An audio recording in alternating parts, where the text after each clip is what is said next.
ચાલો good morning girls. ત્રણ સમ આપણે લિવરેજની અંદર જોયા. ચોથો sum, following is the information of Jay company limited. Equity share capital each of ₹10 4 lakhs, 12% debenture 3 lakhs, sales 40,000 unit, selling price per unit 60 rupees, variable cost 70% of sales, fixed cost except interest and tax 3,20,000 and a tax rate 50%. From the above information, calculate financial, operating and combined leverage and earning per share. એટલે ચાર વસ્તુ first of all તમારે જે information આપેલી છે એમાંથી ગોતવાની રહી. ત્રણ લિવરેજ, ફાઇનાન્શિયલ, ઓપરેટિંગ અને કમ્બાઇન્ડ લિવરેજ અને અર્નિંગ પર શેર. પછી એણે શું કીધું? If the sales is increase by 40%, what would be changes in EPS? પાંચમી વસ્તુ શું તમારે ફાઇન્ડ આઉટ કરવાની છે? જો સેલ્સ 40% ઇન્ક્રીઝ થાય તો એની અર્નિંગ પર શેર ઉપર શું ઇફેક્ટ આવે? એટલે અર્નિંગ પર શેર ઇન્ક્રીઝ થાય છે કે ડિક્રીઝ થાય છે? As a result of increase in sales, what would be its effect on EPS? Earning per share ઉપર જો સેલ્સમાં ઇન્ક્રીઝ થાય તો શું એની ઇમ્પેક્ટ આવે એ આપણે કેલ્ક્યુલેટ કરવાનું છે. એટલે પહેલાં શું કરશું કે ફર્સ્ટ ઇન્ફોર્મેશન જે તમારે ફાઇન્ડ આઉટ કરવાની છે, ત્રણ લિવરેજ અને અર્નિંગ પર શેર, એ આપણે ફાઇન્ડ આઉટ કરશું.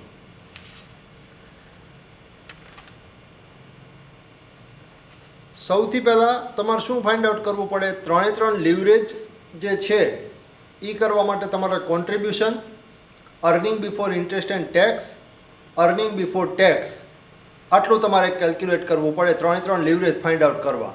અને earning per share find out કરવા શું તમારે કેલ્ક્યુલેટ કરવું પડે?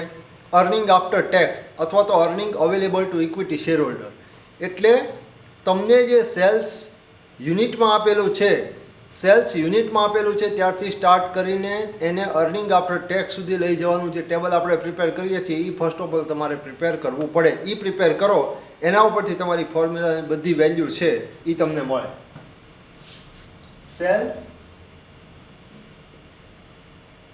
40,000 unit into 60 rupees. 40,000 unit into 60 rupees તમે કરો એટલે સેલ્સ તમારું આવે 24 લાખ રૂપીસ. 40,000 into 60 rupees એટલે 24 lakh less contribution find out કરવા માટે જો contribution, earning before interest and tax અને અર્નિંગ બિફોર ટેક્સ, આ ત્રણેય સિક્વન્સમાં જ બોલું છું. ટેબલની અંદર ત્રણ આપણને સિક્વન્સમાં જ મળશે. તો સૌથી પહેલાં કોન્ટ્રીબ્યુશન ફાઇન્ડ આઉટ કરવા શું કરવું પડે? તો કે સેલ્સમાંથી તમારી વેરિયેબલ કોસ્ટ જે છે VC એ ડિડક્ટ કરવી પડે. વેરિયેબલ કોસ્ટ તમને આપેલી છે 70% ઓફ સેલ્સ. એટલે 24 લાખ ના 70% તમે લેવા જાઓ તો 16,80,000 તમારું આવે. એટલે 7,20,000 તમારું કોન્ટ્રીબ્યુશન તમને મળે.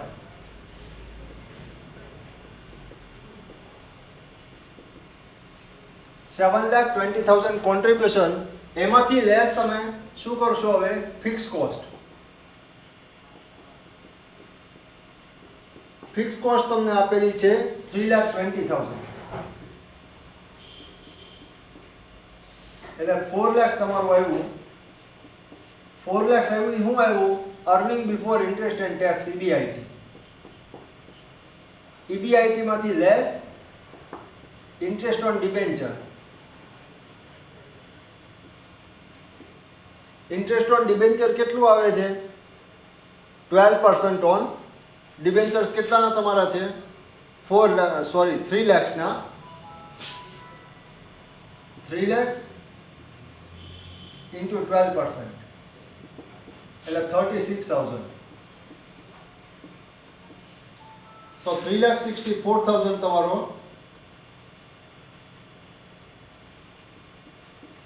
અર્નિંગ બિફોર ટેક્સ આવે.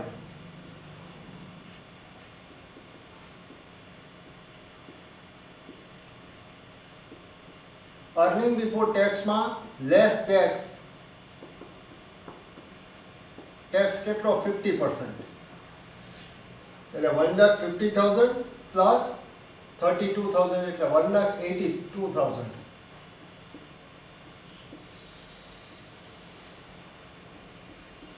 આ તમારું આવ્યું earning after tax.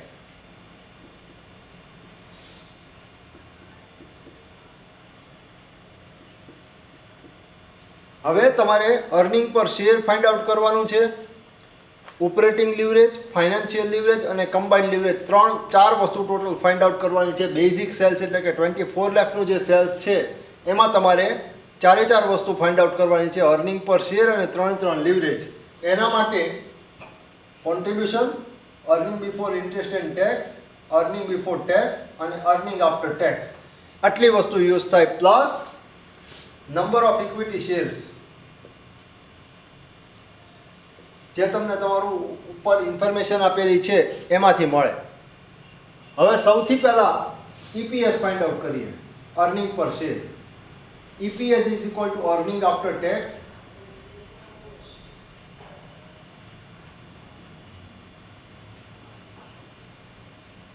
divided by number of equity share. Earning after tax divided by number of equity shares. જે તમારું અર્નિંગ આફ્ટર ટેક્સ છે એ 1,82,000 છે અને નંબર ઓફ ઇક્વિટી શેર્સ જે છે એ આગળ તમને ઇક્વિટી શેર કેપિટલ 4 લાખ આપેલી છે એટલે ટોટલ ઇક્વિટી કેપિટલ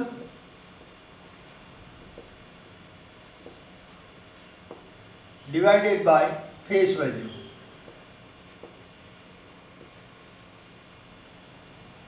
એટલે 4 lakhs divided by 10 એટલે આ જે 40,000 આવ્યા એ તમારા નંબર ઓફ ઇક્વિટી શેર્સ આવ્યા. એટલે અર્નિંગ પર શેર તમારું આવે એ 4.55 રૂપીસ આવે. આ તમારું અર્નિંગ પર શેર આવ્યું. હવે earning per share find out કર્યા પછી ત્રણ લિવરેજ, ઓપરેટિંગ, ફાઇનાન્શિયલ અને કમ્બાઇન્ડ લિવરેજ એની આપણે ગણતરી જોઈએ.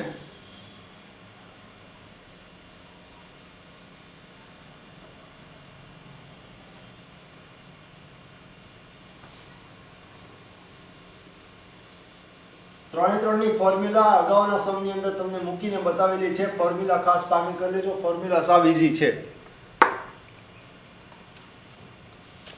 ફાઇનાન્શિયલ લિવરેજ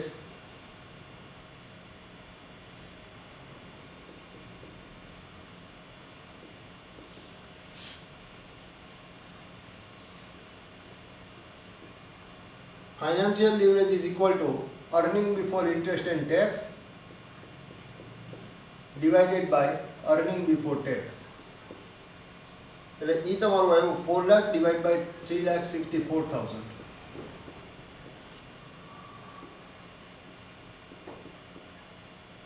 એ તમારું આવે છે 1.8. Third operating leverage.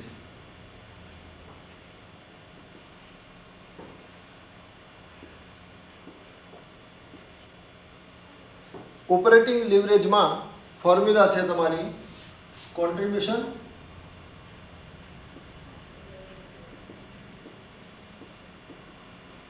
Upon EBIT. એટલે કોન્ટ્રીબ્યુશન તમારું થાય છે 7,20,000 ડિવાઇડ બાય 4 lakhs.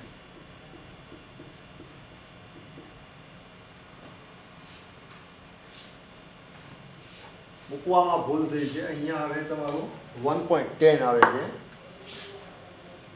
અને અહીંયા 1.80 આવે છે. તમારું ઓપરેટિંગ લિવરેજ થઈ ગયું. Third, fourth combined leverage.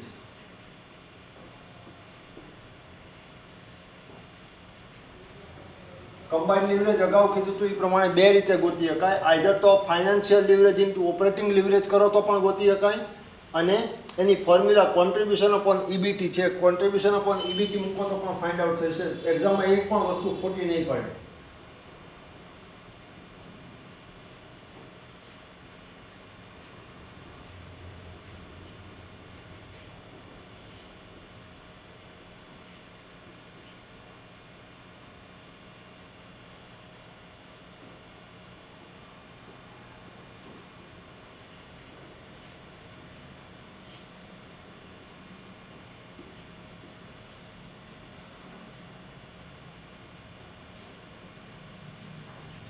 એ તમારું આવ્યું 1.97.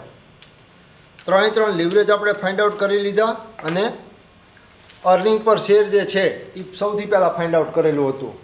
હવે earning per share find out કરી લીધા પછી અને ત્રણે લીવરેજ ફાઇન્ડ આઉટ કરી લીધા પછી હવે તમારે શું ફાઇન્ડ આઉટ કરવાનું છે?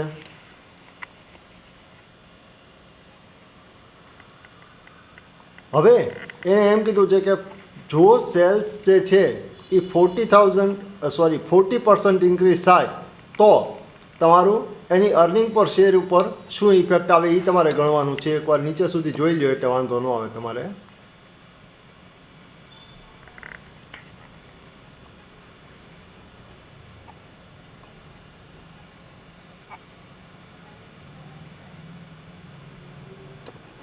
શું તમારે કેલ્ક્યુલેટ કરવાનું છે? જો સેલ્સ 40%થી ઇન્ક્રીઝ થાય તો એની અર્નિંગ પર શું ઉપર ઇફેક્ટ આવે એ તમારે ફાઇન્ડ આઉટ કરવાનું છે. અગાઉના લેક્ચરમાં કીધું હતું, હજી અત્યારે પણ કહું છું કે જ્યારે સેલ્સ ઇન્ક્રીઝ થતું હોય ત્યારે વેરિયેબલ કોસ્ટ જે તમારી છે, વીસી જે તમારી છે એ એટલા જ પર્સન્ટથી ઇન્ક્રીઝ કરવાની. ઇન શોર્ટ, વેરિયેબલ કોસ્ટ તમને ઓફ સેલ્સ આપેલું હશે અથવા પર યુનિટ આપેલું હશે. હવે જ્યારે તમારું સેલ્સ ઇન્ક્રીઝ થાય એટલે પર યુનિટ જે વેરિયેબલ કોસ્ટ હોય ઓટોમેટિક ઇન્ક્રીઝ થઈ ગઈ.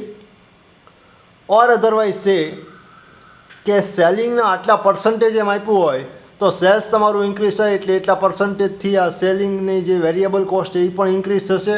એટલે ખાસ ધ્યાન રાખજો, એક્ઝામમાં કીધું હોય કે ન કીધું હોય, સેલ્સ તમારું જેટલું ચેન્જ થાય એટલો જ પ્રપોર્શનેટ ચેન્જ તમારો વેરિયેબલ કોસ્ટની અંદર આવે. એટલા જ પર્સન્ટથી ઇન્ક્રીઝ કે ડિક્રીઝ તમારું સેલિંગ પણ થાય. સેલિંગની સાથે સાથે તમારી વેરિયેબલ કોસ્ટ પણ એટલા જ પર્સન્ટથી ઇન્ક્રીઝ કે ડિક્રીઝ તમારે કરવાની આવે. ફિક્સ કોસ્ટમાં જો કોઈ ક્લેરિફિકેશન કરેલું ન હોય, ફિક્સ કોસ્ટ અંગે જો કોઈ સમમાં વર્ડિંગ ચેન્જ ન કર્યા હોય તો ફિક્સ કોસ્ટ તમારે એઝ ઇટ ઇઝ રાખવાની. માત્ર ચેન્જ જે છે એ વેરિયેબલ કોસ્ટની અંદર જ કરવાનો તમારે આવશે. બરાબર? ચાલો, હવે સેકન્ડ પાર્ટની અંદર આ ચારે વસ્તુ ફાઇન્ડ આઉટ થઈ ગયા પછી સેકન્ડ પાર્ટની અંદર શું જોવાનું છે કે 40%થી સેલ્સ તમારું ઇન્ક્રીઝ થાય તો એની અર્નિંગ પર શેર ઉપર શું ઇફેક્ટ આવે. અર્નિંગ પર શેર તમારું ઇન્ક્રીઝ થાય છે કે ડિક્રીઝ થાય છે એ તમારે કેલ્ક્યુલેટ કરવાનું સેકન્ડ પાર્ટની અંદર આવશે. એ આપણે સેકન્ડ પાર્ટની અંદર જોઈએ કે શું એની અંદર ચેન્જીસ આવે છે. સૌથી પહેલાં જે ટેબલ પ્રિપેર કરેલું હતું એ જ ટેબલ પ્રિપેર કરવું પડશે અને ત્યાં આગળ માત્ર તમારે અર્નિંગ પર શેર છે એ જ ફાઇન્ડ આઉટ કરવાની આવશે.